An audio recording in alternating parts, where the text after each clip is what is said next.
La plupart des alliés de la Chine, de la Russie, ont commencé à se retrouver pour leur sommet annuel de l'Organisation de coopération de Shanghai, avec un message très clair pour le reste du monde.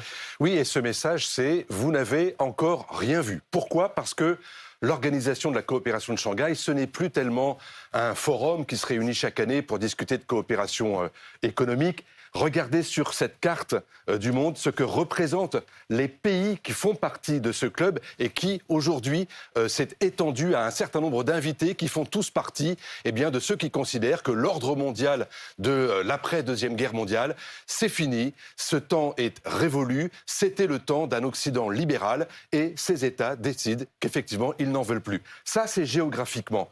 Économiquement, regardez ce que pèse aujourd'hui l'organisation de la coopération de Shanghai. C'est tout simplement 3,5 milliards d'habitants sur la planète.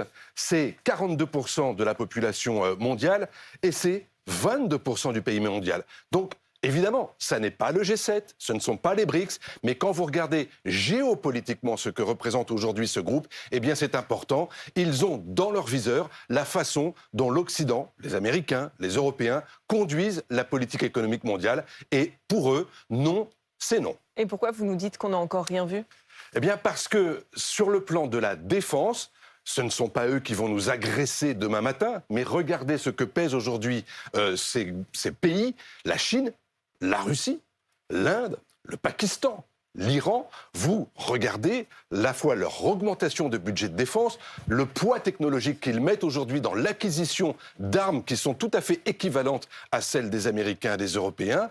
Et quand vous regardez plus précisément à quel point ils coopèrent dans l'un des grands conflits du moment, qui est le conflit en Ukraine, regardez la galerie de ceux qui aujourd'hui se sont alliés pour définir leur politique sur un conflit aussi important que l'Ukraine. Vous allez retrouver Xi Jinping, qui fournit des composants électroniques à l'armée russe et qui soutient évidemment diplomatiquement la Russie.